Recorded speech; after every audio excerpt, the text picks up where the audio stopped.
Hey folks, these Tuesday posts are reposts of our first ever movie-themed podcast, The Documenteers, a documentary-themed show that ran from 2016 to around 2020. So that means this episode originally dropped almost a decade ago. I took down the old feed last year with the idea of making it premium content along with other stuff, but life happened and the projector's format changed and the post amount dropped. Though we are still doing projectors episodes when we're ready to discuss a chunk of films, but not as consistently as we were. I haven't heard these Documenteers episodes in a while. What I have heard back, I admit I cringe at myself a bit, but anything I do I will absolutely hate later on. It's just how it is for me. The Documenteers was pretty goofy and featured rotating secondary hosts. It did make its connections with people and remains our most well-known podcast to date. So maybe you're listening for the first time, or for the first time in a long time. Welcome. These Documenteers episodes will also be thrown onto YouTube for the first time. But it will be a static image because it was only a podcast. But you can also go to YouTube to listen to these as they drop. There are almost 200 episodes total, so these weekly reposts will be continuing for a while. We hope you like them and see how we've changed over the years. I know I certainly have, so let's get into the episode so you can hear me embarrass myself. Keep on, Doc. Hey, Docalos and Docalettes. Yes, I'm still saying that one. It seems like it's a winner. Maybe we'll have a gathering of the Docalos someday, and we're going to have our equivalent of that bridge where you can get any drug you want. Our own little Amsterdam. That's a Wire reference. If you've never seen The Wire, I'm not going to tell you to watch it. I mean, personally, I don't care if you watch it or not. But if I make a reference to it, you have to deal with it. I am Bob Sham, and you are listening to The Documenteers, the greatest podcast about documentaries. We talk about documentaries. We love documentaries. And if you're with us here today, you probably like documentaries too, because documentaries are informative and they get you talking about the issues of the day. And there is no shortage of connections to the issues of today. For in this documentary, the 30 for 30 film Without Bias by Ken Fraser, Drew joins me as we make our way through the 30 for 30 landscape. And this one is a sad one, and we lay some hard truths on it as well. This is the story of a college phenom that was destined to be a Celtic great and then suddenly died, ravaging his community. We'll get through it together. Come, hold my hand, join me, and keep on docking. Now, here is a motion picture film, 1,000 feet, 16,000 separate photographs. Let's tidy up this tangle of film by putting it on a reel.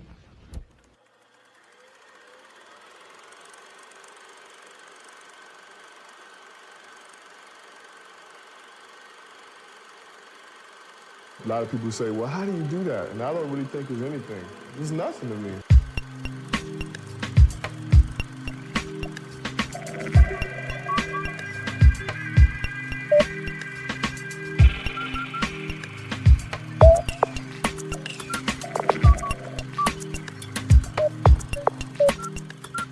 Drew, as of this recording, it'll long be over by the time this episode airs.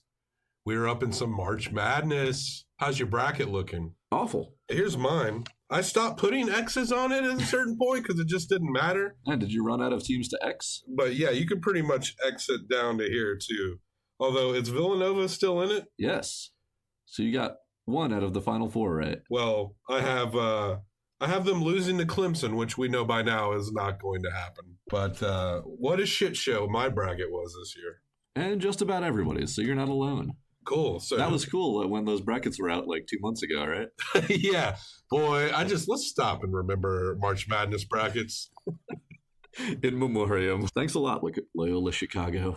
Who was shitty the least this year in March Madness? Although, look, we don't know yet, but Villanova is still in it. I did pick them to win, while the rest of my bracket is pure hot dog shit. Yep. This would be the third year in a row I have the winner correct, if Villanova hangs on. Put onto that little sliver of expertise. That Kentucky-Kansas State game was so entertaining, but that loss busted me hard. Man, there's been a lot of really tight games in this one, which is so upset. Like Loyola Chicago, the darlings in the Final Four. They only won their first round game by a miracle shot. They would have been out in the first round if it wasn't for an absolute miracle shot at the end to beat Miami. There was a Michigan State game I watched where I got tired of watching miss three-pointers. I was like, ooh. College basketball. Yep. You're going to see a lot of three-point bricks. It explains why I only watched in March. So, yeah, explains why my radio program is a professional sports radio program. Although March Madness is so much fun. College basketball, what an appropriate thing to discuss as we are talking about, what is this? This is our sixth 30 for 30? It is, but it's number 5 in the 30 for 30 lineup. Yes, because we did a special Super Bowl, the two Bills, days after it aired. So fresh. Go listen to that now. Not so fresh. But we are watching our first truly tragic 30 for 30, the film by Kirk Fraser, Without Bias. You didn't get a little choked up when Wayne Gretzky left Canada? Well, it was emotional, but you can't beat what happens to Lynn Bias in this film. Yeah, this is not a laugh riot. We can say that off the bat. And Kirk Fraser, what has this guy done? He was the guy from Frasier, right? No, that's Kelsey Grammer. I watched this whole thing thinking this was a Frasier documentary. Or the dog. Oh, man. Kirk Fraser, not Frasier. Not Frasier. Not for sure. Without Bias director Kirk Fraser, famous director of Lil' Kim, Countdown to Lockdown on BET. Ooh. Countdown to Lockdown director Kirk Fraser? Lil' Kim, Countdown to Lockdown. Seems like he's worked on a lot of television. And TV movies. And this. Without Bias. Now, we see Lynn Bias, who was a phenomenal college player in the late 80s. He's being asked how he can do what he does. And he's like, I don't know. It's nothing to me. It's nothing to me. The natural ability that this guy had was unbelievable. He was so raw. He barely played as a freshman when he got into college ball. And he was never really looked at as this big star until this huge breakout in his sophomore year. But again, like our last documentary that when I was here at Shamco Studios talking to you for the Documenteers, we did Muhammad and Larry, the 4th in the series of 30 for 30s. This one does not bury the lead. It knows that you already know the big headline of Lynn Bias. June 19th, 1986. Something has gone wrong. It is the tragic death of Lynn Bias. We transition out of that. There's a lot of very fast transitions in this movie.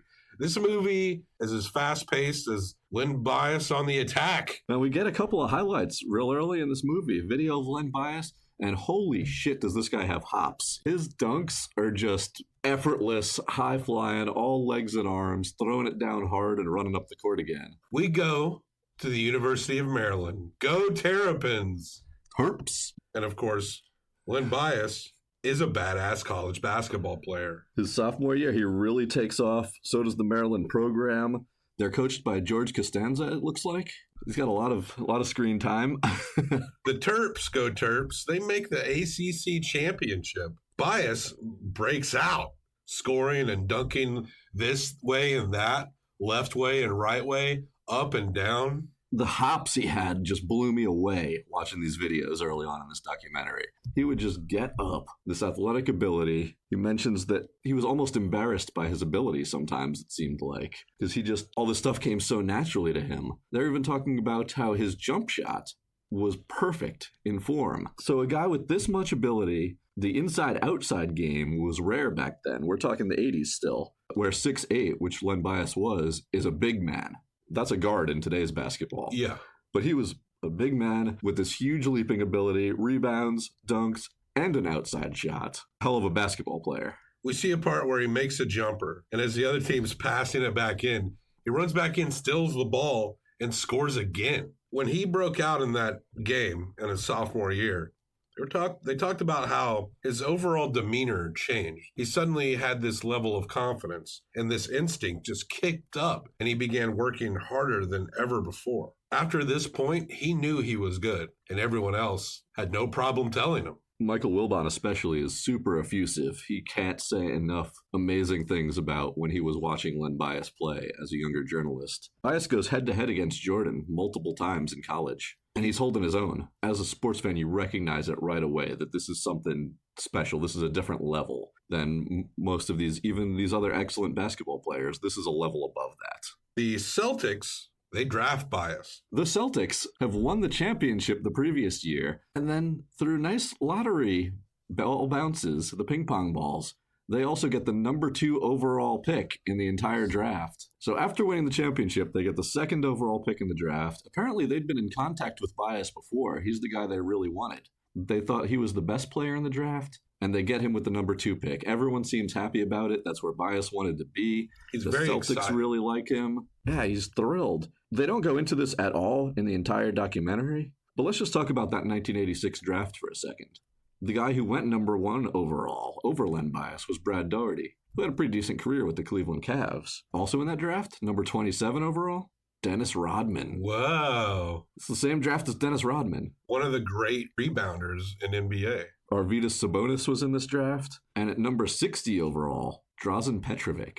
What? Spoiler alert, we'll see in future 30 for 30s. That's right, yeah. Oh, another sad 30 for 30. But that's a hell of a draft. Len Bias is number 2 overall. And the Celtics are thrilled to have him, and he's super thrilled to be going to Boston. He goes to a little party in his room afterwards. His dad's got a bad feeling about it, apparently. They're in separate rooms, and Lynn leaves. And yeah, Dad says, bad premonition, better pray. They have a bunch of interviews here with Len Bias, or maybe a few clips from one interview, I think would be more accurate. But he comes across as a real humble guy, real easygoing, pretty likable. He might be a little unsure of himself even, going into this big new situation in his life. I mean, he's a kid, but he did kind of have almost this aw shucks kind of demeanor about him. Yeah, he comes off as real likable early on in this, amidst this parade of faces that are getting thrown at you by the director here in this movie. You're just getting clip after clip after clip of about a line each from all these just headshots in front of the exact same background. Did he do all these interviews in the same day? In the same hotel room? What's hanging in the background, too? It's like some sort of sheet that's blue and orange. I have no idea. Everybody's in front of the same backdrop, and it's just clip after clip of them speaking. Transitioning very quickly. This is one of the fastest paced documentaries, not just out of the 30 for 30s, but out of all the ones we've discussed so far. Also have to say this. I don't know if you caught this one, if this was a part that got to you, but what the fuck was going on every time they cut to John Thompson, the former Georgetown coach? He wasn't fit in frame properly, so his head is gigantic and looming, and it's kind of cut off on both sides. What the hell's his name? Darth Vader. James Earl Jones' voice.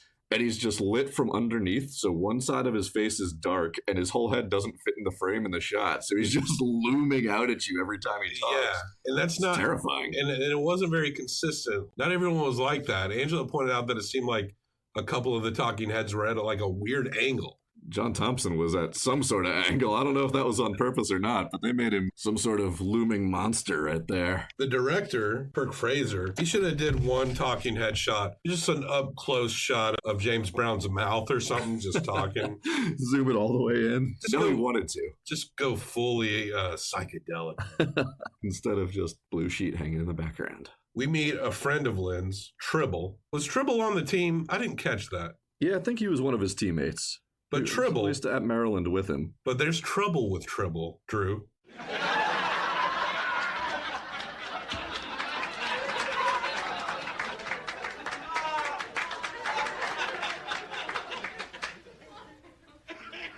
Let's see what you did there.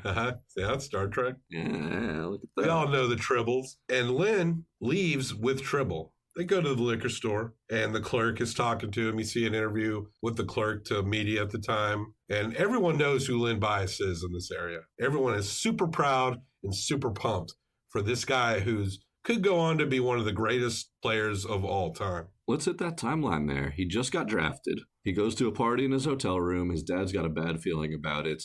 Everybody who knows the Len Bias story or started watching this documentary and caught the early clip that shows that he dies on this date in June 1986, you got a real bad feeling too, along with his dad. But then he comes right out the next day and they say, okay. Then Len comes back the next day. We go see Reebok. We have a nice time. Reebok signs him. He's got shitloads of shoes. Yeah. And he's giving away to his whole family and they're saying hi. And gets to see everybody and give them shoes. He doesn't get to see his mom because she's at work or something. But then he says, I'm going to go party with my friends back at Maryland because I just got drafted the day before this. It's time to go party with my old college teammates and bring them some of this sweet Reebok swag I've got now.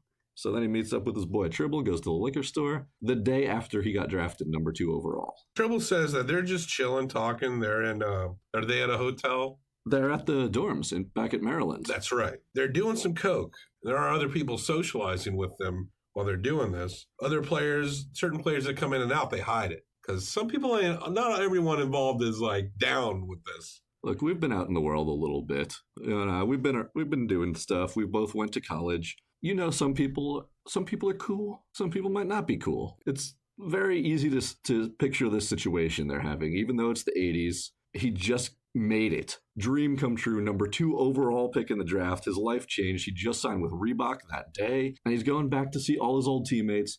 And they're having a party. They've got their cognac. They've got their beers. When only teammates who are cool with it, when apparently new, they'll do a little bit of coke. Tribble says that Lynn begins having seizures. He points out that it blew everybody's high. That part kind of went without saying. It seemed very odd that he pointed out that it blew everyone's high. It's like, okay. Seems like when you do shaking around, your high is of least importance all of a sudden. We would guess that if you're doing drugs and your buddy begins dying on the floor, seems like, yeah, it's going to blow your high. Well, nobody knew that. Nobody knew that he was dying here. They said he laid back on the bed and started to have a seizure. And everyone was just like, man, what the hell's going on with Len? And pretty soon after it, Tribble says that he could tell it wasn't an ordinary seizure. I don't know what ordinary seizures he was usually used to, but he could tell it's not normal. And look, to this guy's credit, that he was, at a party with the drugs, with booze, he calls 911 as soon as he realized something's really off. Tribble said he didn't believe this was fatal. He obviously something was wrong, but he felt confident it wasn't fatal. But yeah, he calls 911 and he's straight up like, yo, this is Lynn Bias. You have to get him back. It's very important so that something serious does not happen to him. You have to get him back to life. There's no way he can die. It's pretty heavy listening to this 911 tape.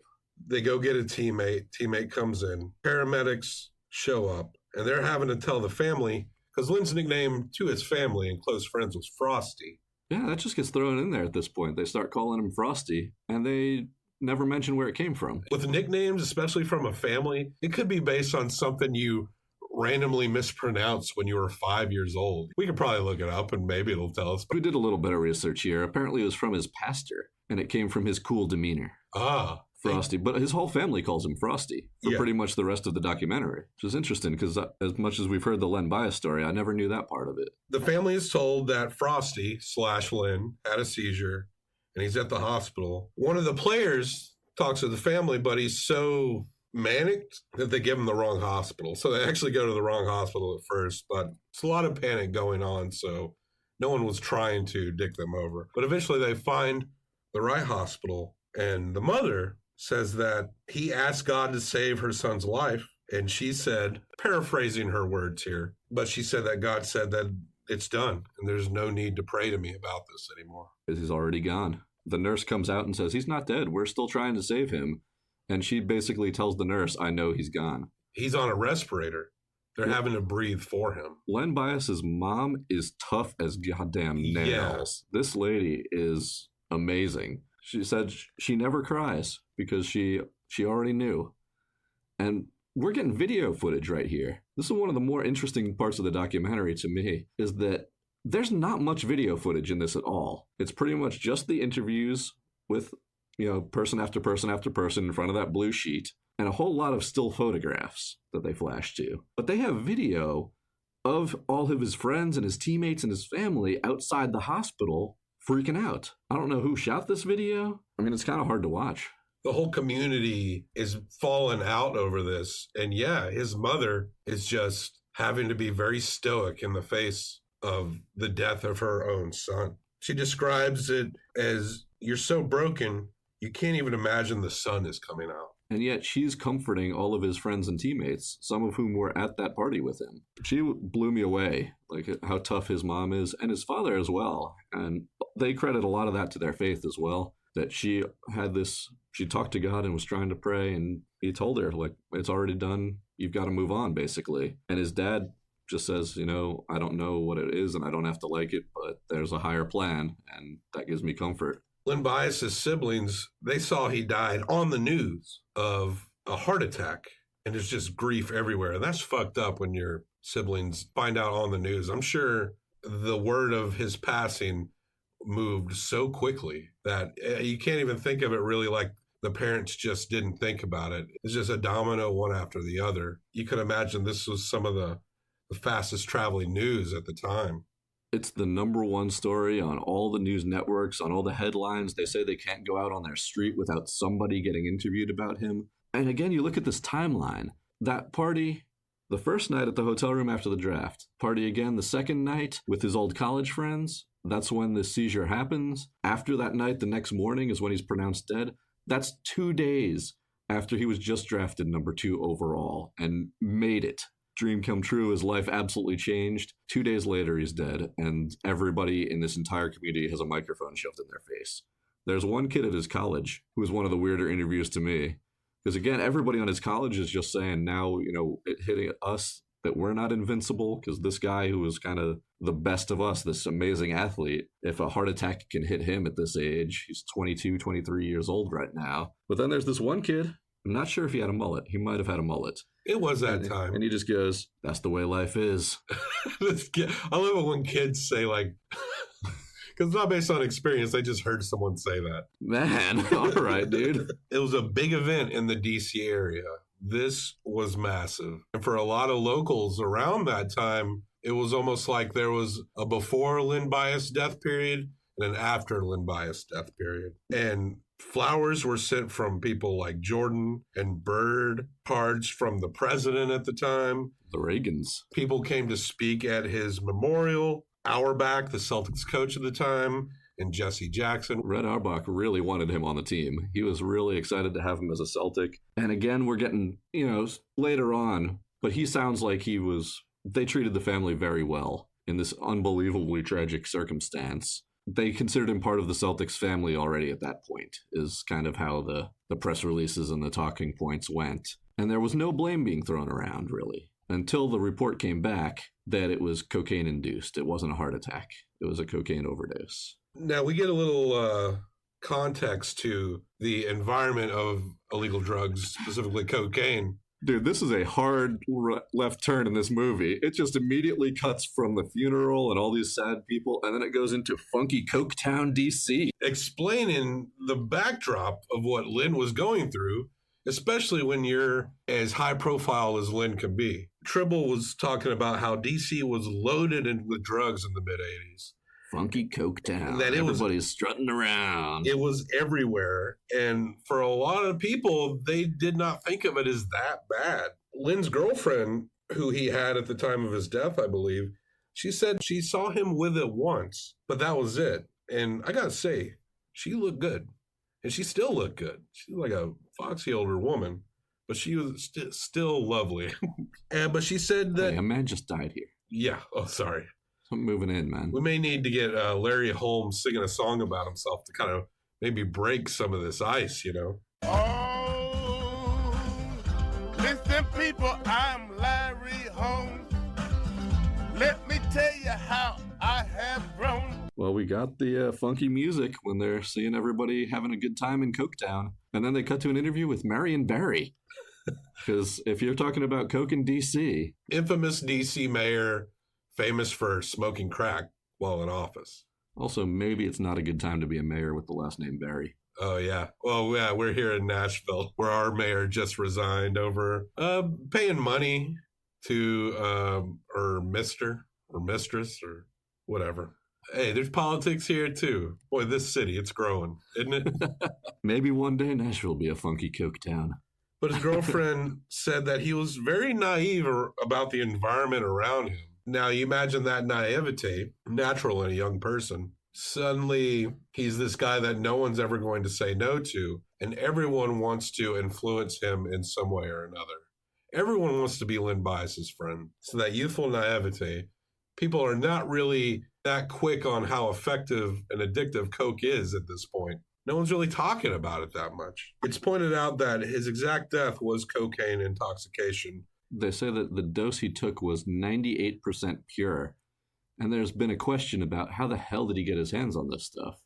Well, because he was just at a college party, basically. If you think of the context at the time, my father died when I was very young. He was a drug addict. There's some mystery as to what exactly caused his death, but he could have died in the same way that Lynn died. In the 80s, coke was so flowing that it was probably a lot easier than it is today to get a hold of some really pure stuff. And of course, coke is often cut. Baby laxative is a common thing to cut cocaine with. Most people who are doing coke are maybe not trying to go over a 60% ratio here. Because if you snort pure cocaine, something that he'd probably done several times, a handful of several times, no big deal. And this time, that's it. It can turn on a fucking dime, folks. It's a big deal. One of the sort of side things about this is that his story, maybe it helped out a lot of other people and kind of brought to their mind that this is actually dangerous. It's not just a fun thing to do at parties. This is a real deal, no shit drug that people might not have thought cocaine was at this point. But then on the other hand, it also touched off this political firestorm that said that Len Bias's extremely newsworthy headline-making death was one of these cultural touch points that got everybody talking about it. And this ended up cutting to our angry violin music. And now it's like, coke is bad. And politicians are grandstanding in Congress, and lawyers are getting up there, and judges are saying. What ends up happening for this is, again, this is not the sole reason. They said the flashpoint of Len Bias's death at this point in society, this led to a lot of the war on drugs in the Reagan era. Yep, that's right. Cops there looking for Tribble. He's kind of hiding out for a minute, but he eventually surrenders. All this information is out, so people are knowing Tribble is involved. There's a lot of scapegoating, a lot of finger pointing going on. Where there was no blame originally, they're blaming everybody now after he dies and it comes out that it was cocaine intoxication. The Maryland coach has to resign. I believe it said their AD also was forced to resign, but it was just flashing so fast between this. It was hard to tell who was who going on. I'd also like to know more about what happened with Tribble there, because they said there was a manhunt after which he turned himself in, but he was the one who called 911 and was at the hospital with the family. Well, there was no question of his involvement from the beginning. What happened? Where did this manhunt go? Well, you got to imagine what people were saying after all this information came out. Had to be this guy who's going to represent this community and go on to become one of the greats. A lot of people are going to attribute the fall of their hopes and dreams in this person on anyone that they can point a finger at. That's why that coach quits. A lot of the players during this time, even though many of them were not involved in this, are having to deal with that fallout. And not only that, but like freshman players coming into the program are having to deal with the politics and bureaucracy that's stemming from this tragedy. But Tribble found not guilty of cocaine charges. Probably lucky it was then, because one of the things that this also brought about was mandatory minimum sentences for drug dealing. And one could make the point, and this documentary certainly alludes to it, that this was kind of the beginning of this incredible prison industrial complex that we have going on right now, and just keeping people locked up for so long for nonviolent offenses. There was so much pressure for Lynn for his need to be a great example that when he died, that pressure just deflated throughout the community and throughout politics. The prison industrial complex, as we know it, did contribute so much to it. 5 grams equaling 5 years. As someone with an incredibly squeaky voice really told us. Yeah. There's apparently a prominent narc detective at the time who would later be revealed to be a complete liar regarding his qualifications. One of many people who contributed to an intense crackdown on drugs. And of course, now, Drew, we know that drugs are everywhere. They're in every community. But when they do these crackdowns, what communities are getting hit the hardest? Poor inner city communities. And with the mandatory minimums in 5 years, you're taking a whole lot of young men for low-level offenses out of those communities and sending them to prison for a long time. And you're getting nonviolent offenders basically getting charges stacked and stacked to the point where you still have people serving essentially a life sentence today for the way that we reacted to this back then. That's the biggest tragedy out of all of this, is how it just so negatively affected the poor communities in the DC area. You take that hope that Len Bias's death might have inspired, that it might have convinced so many other people who might have been all about the cocaine to not go that direction in their life. But then it also inspired this thing that has been devastating down through generations. And Len Bias was a person. He was a person who seems like a pretty good dude with a family that called him Frosty and had unlimited potential in the NBA. 2 days after his draft, he's dead. And maybe a lot of people might paint Bias negatively because he did do a little cocaine. But we all make mistakes when we're young. We all do dumb shit when we're young. And he had more pressure on his back than any normal person would ever understand in their life. Everybody wanted to paint a different picture of what happened and what kind of person he was after this when he wasn't around to defend himself anymore. But the second half of this documentary, not really about Len Bias anymore. Now we're talking about drug laws, we're talking about acts of Congress, and then, we haven't had enough tragedy yet. This family, his younger brother, Jay Bias, who'd had a really tough time. Obviously, his brother died on the verge of stardom. He had to go through school with everybody saying he died from being a dope fiend. He gets murdered. He works at a Case jeweler, and apparently he's being a salesman, maybe a little flirty with some woman. And the jealous boyfriend, this fucking fragile lowlife, goes out, gets a gun out of his vehicle, comes in and shoots Jay Bias down. Kills him. Right there. The parents have to do it again. His mom, still fucking amazing. Super tough here. Now 2 sons down. How much more does this family have to go through? They're going from, oh my God, the future looks incredibly bright, to they're gone. That's a hell of a turnaround. And then someone makes again, these interviews are the entire documentary in front of this blue sheet with somebody's head there talking to you. It's hard to keep track of who was who. But someone makes a nice snarky comment who's after that, there's not a million bad handgun headlines right after Jay Bias's death. Yeah. Oh, man. And this pretty much winds the film down. We leave on a quote from Lynn, and he says, you got to look at every situation as though it's going to be the end of your life. And we get a little cop-style aftermath rundown. It says Len Bias's mother became an inspirational speaker, which she's still doing all this work. And I say she's probably amazing at that. I would say so. Damn. And that the Celtics, who did not get Len Bias the year after they won the championship, go 21 years before their next championship. And as a basketball fan, you can't help flashing to a few years later with Reggie Lewis. And, whew, Celtics went through some tough times. Yeah, they did. But now they won a couple more. Paul Pierce's number's retired. That's true. Within the 2000s, every Boston team had won their championship. The city of the decade when it came to sports. Especially if you ask people from Boston. I'll be happy to tell you. Now, lately, it's been a little harder. But you know what? You have some good stuff in recent memory. So, God, let me tell you, the Sox may win a champ one year. As soon as they don't look very good, those Red Sox fans will be like, oh, the curse is back. The curse is back. They'll be pretty good this year, too. Yeah.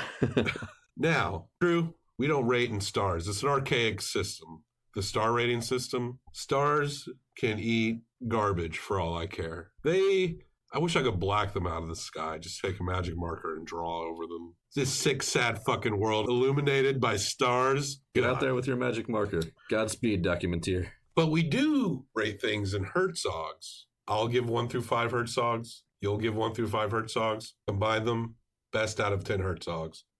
Drew, what did you think of this film, 30 for 30, Without Bias, by director Kirk Fraser? Oh, director of Lil' Kim, Countdown to Lockdown, Kirk Fraser. Countdown to Lockdown director Kirk Fraser. This documentary kind of drove me a little bit insane, I have to say.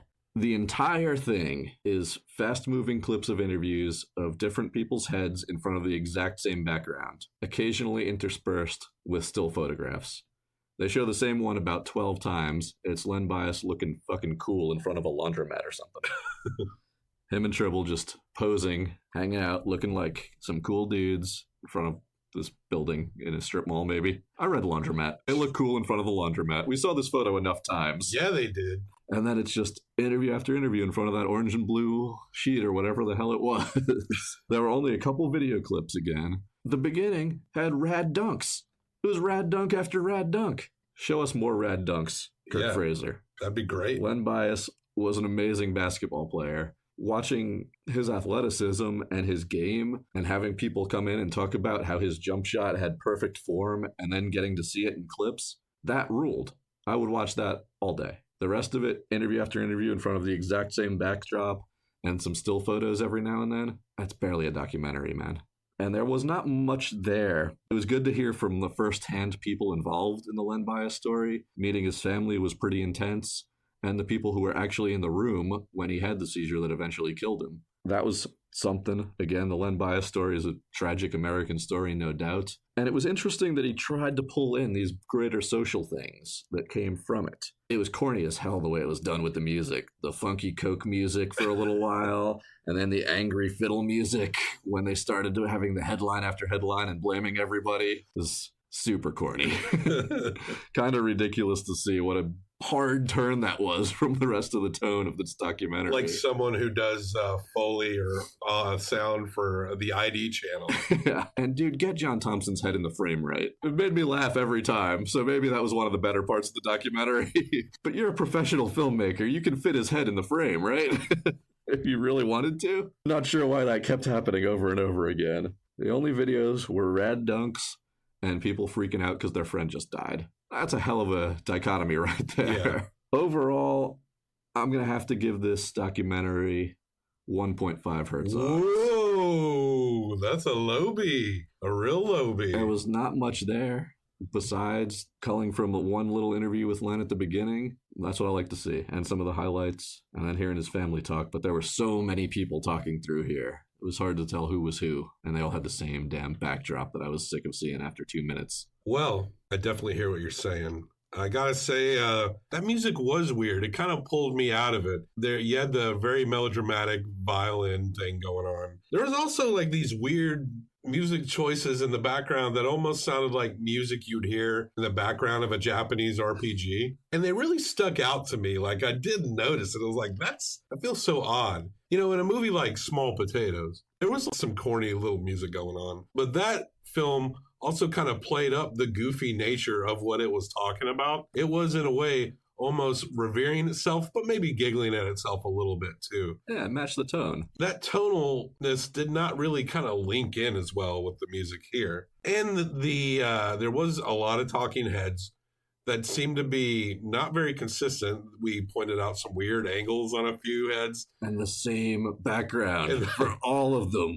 The bizarre close-ups where the heads don't fit. And the transition, which was moved so quickly. There's probably a lot we didn't touch base on based on how quickly everything was going into one thing or the other. It was almost like this movie was just desperate to get as much information out. And which is weird because a lot of the information that we got was pretty simple. But given that, it was interesting learning the story of Len Bias. And while a lot of that information on what happened with the drug crackdowns and the way where prisons went, that actually meant a lot to me because it provided the context of how this tragedy was so effective, not just to a community, but it also, whether it would be by political grandstanding or good intentions that we think are good intentions but are not, resulting in the war on drugs going into overdrive. The way those two things were connected were very important to me. And I know on a personal level, mass incarceration and people serving these long sentences for crimes that are not violent, imprisoning people, dealing with addictions by throwing people in a cell, that's a very big issue to me. And I did appreciate how Kurt Fraser made it a point to put that in there. He may not have segued very gracefully into it, but it did mean a lot to me that he provided that historical context to this tragedy. I'm pretty much with you in so many ways. You want to like this movie a lot more. I did get a lot out of it. But as far as a film itself and the way it's come together, you meet a lot of personalities in this film, including Lynn himself, that you feel for. There is some heart to this movie, but there is some very awkward senses of execution going on in this film. So I think it barely misses that average score. And I'm going to have to give this one a 2.5 Herzog rating. So neither score that high, but in a way, even though it's not a great documentary, if you don't know anything about Len Bias, I think you should check it out because there is some important information here. It's just kind of comes off a little clumsy. It does get deep into the story, despite kind of looking like it was filmed in one day. So you take your 1.5 Herzogs Take my 2.5 Herzogs. That makes it 4 out of 10 Herzogs. Which apparently is enough to get you nominated for a sports documentary Emmy. Well, it seems like I've noticed we covered a hole in the head, which is it's almost like an educational doc, and it's not one that's very well known. You can find it on YouTube right now. There's not that many views on it, but it somehow won a Williamsburg Documentary Award, this movie that most people have never heard of. There's always an award to give to something that's out there somewhere. I feel the score on this one too. That feels right to me. I was not angry that I watched this by any means. It was not a terrible film, but it seems like it could have been done so much better. With more rad dunks, please. Yeah. You got all this great Len Bias footage. I'd make half the movie that. You're talking about the potential of a guy who many consider the best basketball player to not play in the NBA, along with somebody like the GOAT. I mean, that's a fun story too. Yeah. Although it's hard to say fun story and Len Bias in the same sentence. It was inspiring to see the strength of his mother, and really disappointing to see how bureaucracy just made a bad situation worse for a lot of underserved communities. Well, that's 4 out of 10 Herzogs. God, can we get maybe I should throw in a Larry Holmes singing a song about himself clip to lighten the mood a little bit. Larry Holmes, oh, what a fight. They're not all going to be happy Larry Holmes singing along to songs about himself. If only they were. Drew, where can people get up on them nuts? Well, if you want to get up on these nuts, it's always fun to be here with the Documenteers. Thanks, Bob. I host a sports talk radio show right here in Nashville called Walk It Off on WXNA 101.5 FM, along with the excellent Dave Sharp, where we talk about pretty much everything that's going on in the sports world currently, as opposed to these old stories that we talk about here on Documenteers. So it's fun. Get all your sports in there. But you can listen to that on 101.5 FM weekly if you're here in Nashville. Or you can check out all the archived episodes at wxnafm.org. But please hit us up with any comments, any sports stories you'd like us to cover at Walk It Off Radio on your social medias, or walkitoffradio@gmail.com if you got a whole lot to say. I like that show. It's a good show. It's not one of those Woody Page screaming about nothing kind of shows. No, we're talking about sports the way you'd like to talk about sports. Right. Not just out there for the takes. And for the Documenteers, this podcast you're listening to right now, we sure would love and appreciate it if you gave us 5 stars on iTunes and maybe a little review. And maybe if you do that, that helps our podcast grow, and it helps us expose ourselves to the world. I don't think you need much help there. And you can also hit us up on Instagram at Documenteers. You might get a little preview of what's coming out before it happens, as well as some information on any extra content we might have. If you want to yell at me or blatantly disagree with us about our rating on this movie, then you can email us at documenteerspodcast@gmail.com. We love suggestions, documentary suggestions. That's it. And that is the story of Len Bias and our rating of a movie, which we felt like had the potential to be a lot better than it was executed. But that's the breaks, folks. And that is our rating of Without Bias by director Kirk Fraser. Keep on docking.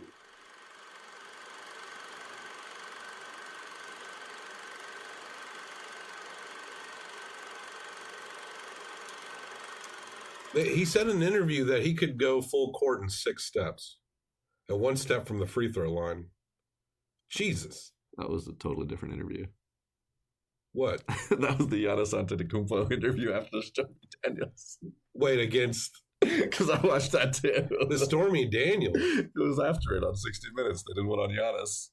I didn't watch that. What? This was in this movie. No, it wasn't. Yes. That was talking about him. I never watched that Giannis interview. Are you sure? Was it on in the background? I did watch half of the Stormy Daniels. Was it still on? It was not that. It was that. No, it wasn't. It was absolutely that. Am I really? I didn't watch the Giannis interview. It must have still been on or something. Because that's Giannis who goes across the court in 6 steps. Wait. No, dude, you're fucking right. Yeah, I know I'm right. He's on Minnesota, right? Milwaukee. Same shit. Some non-Canadian Northern Territory. But we're talking about your notepad here. No, I didn't write that down. I thought I was being off the cuff. But yeah, I think you're right now to think about it. Damn it. Oh, shit. Well, there's your bumper right there. I want to see your notepad. I hope half of it's Stormy Daniels. No, I thought I Remember was... when Len Bias fucked President Trump?